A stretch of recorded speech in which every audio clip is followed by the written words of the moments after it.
Should you ever be found using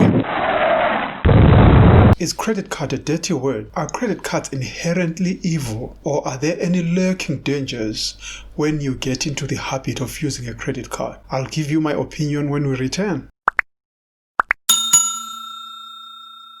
Hello everyone, my name is JP of JP Financial and Accounting, Everyday Finance Made Simple. On this channel, we try to train, to coach, and to equip you with the relevant money management skills. And of course, we try to glean as much wisdom as possible from scripture. To answer the questions that we asked, we need to understand how credit cards work.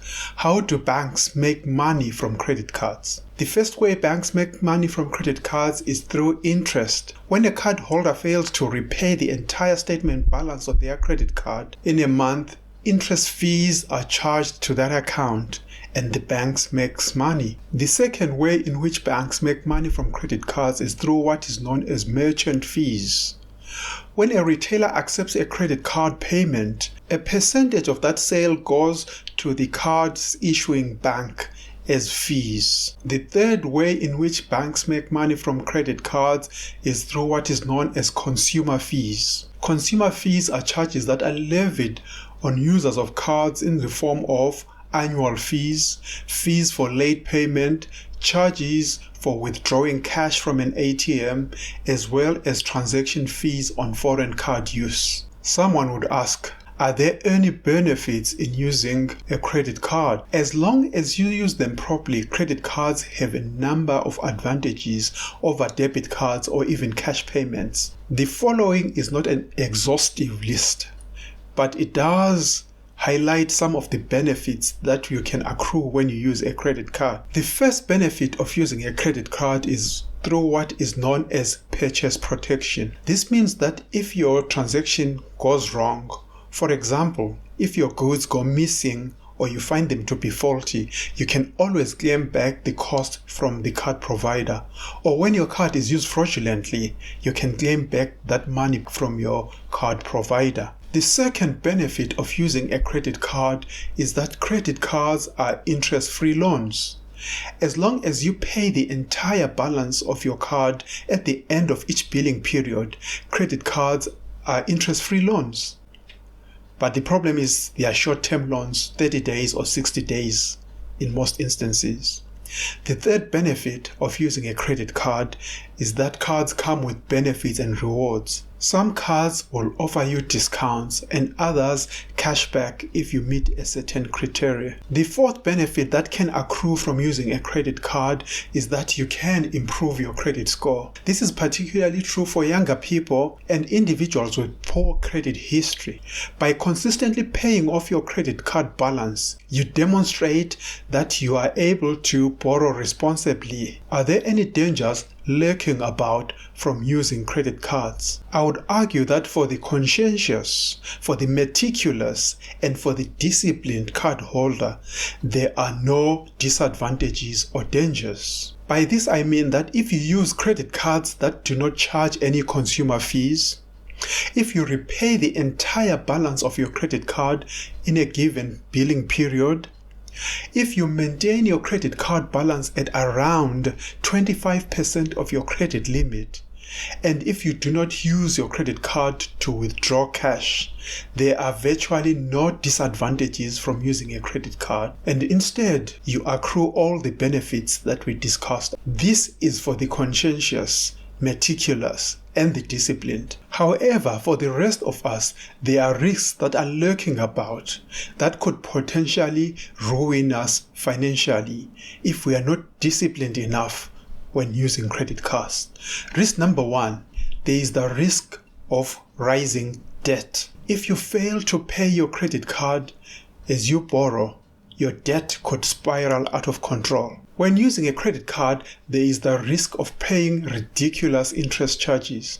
In the UK currently, an average credit card charges about 20% interest, but I've seen credit cards that charge up to 1,000%. Compare this to the interest that you receive when you place your money in a savings account, 0.05%. The third risk is that you could hurt your credit score by letting your credit card balance build up or missing payments or using a number of credit cards, this can influence your credit rating, which means that when you try to borrow the next time, you'll have to borrow at a higher interest rate. The third risk of using a credit card is the fees and charges that we spoke about. These can also spiral out of control. However, I argue that there is a smart way of using credit cards. The smart way, in my opinion, is never withdraw cash from an ATM machine or from any vendor. The second smart way of using your credit card is taking advantage of the rewards. Of course, it doesn't make sense to get a credit card that gives air miles when you hardly fly at all. The third smart way of using your credit card is to make sure that you do not hurt your credit score. By this, I mean do not max out your borrowing on your credit card or make too many credit card applications. Another smart way of using your credit card is to make payments all the time. Do not miss a payment. If you think you will forget, set up a direct debit. Another smart way of using your credit card is paying off 100% of the balance without fail on a monthly basis. Another smart way of using your credit card is do not be tempted to pay the minimum required. Let me demonstrate what happens when you only make the minimum payments required. If you visit the website of many credit card companies, you'll find what they call the repayment calculator. Let's go to the Barclays card repayment calculator and type in a loan of £2,500 at an interest rate of 21.9%, and then select paying the minimum, only the minimum payment.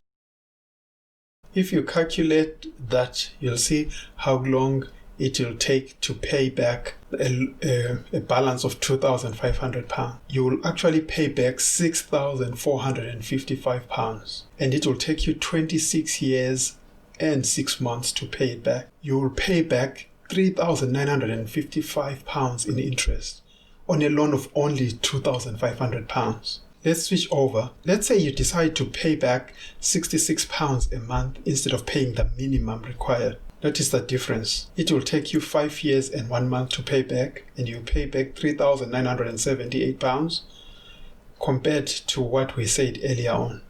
Notice the big difference. So that's why I urge everyone to avoid ever settling to pay that minimum. Okay, now we haven't answered the questions. Are credit cards inherently good or evil? When well used, credit cards are a secure and a flexible way of paying for goods and services. However, if you only make that minimum payment or run up a bill that you can't afford to pay back, credit cards can be very costly and you could describe them as evil. So to the disciplined, credit cards are harmless, but to the undisciplined, they can be a very, very dangerous trap. Okay, finally, let's move to our Did You Know section. Did you know what the Bible calls those who borrow and do not pay back? Come with me to Psalm chapter 37, verse 21, and it reads, "The wicked borrow and do not repay, but the righteous give generously." The Bible actually calls those that borrow and do not pay back wicked. On the other hand, the righteous are noted for giving generously. If you use up all your money paying back credit card interest, then you have nothing to give. You can't be generous. I hope you've enjoyed this video. Please share it with family and friends. If you're not already a subscriber on this channel, please do subscribe and hit that notification button, and also please like the video. It will help me reach a greater audience. Bye for now. God bless.